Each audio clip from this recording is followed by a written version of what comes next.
More trouble for the Boeing 737 MAX. A passenger-less Southwest flight headed for the California desert Tuesday had to return to an Orlando airport in an emergency landing after suffering an engine-related problem, according to the Federal Aviation Administration. The plane is already under harsh scrutiny for 2 crashes in 5 months, resulting in nearly 350 deaths. The emergency landing happened one day before the FAA heads to Capitol Hill to defend why it approved the 737 MAX to fly in the first place. Ahead of that testimony, Reuters correspondent David Shepardson learned exclusively of changes the FAA plans to announce.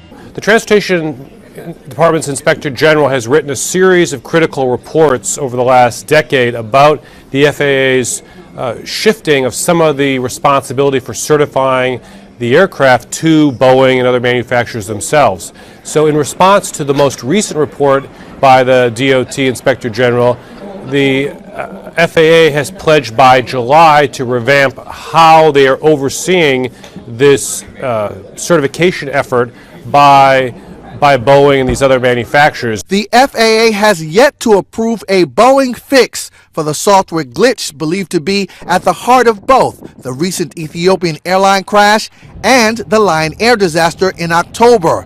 Sources told Reuters a software upgrade is supposed to prevent repeated activation of the anti-stall system and will deactivate the system altogether if 2 sensors widely disagree.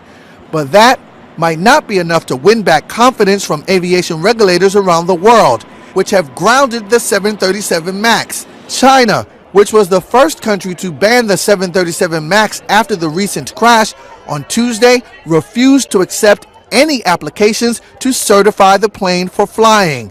Meanwhile, the head of Ethiopian Airlines is preparing the world for the first definitive explanation of what happened more than 2 weeks ago when his Boeing 737 MAX dropped out of the sky. Within 1 month, there must be preliminary report, so maybe this week or next week.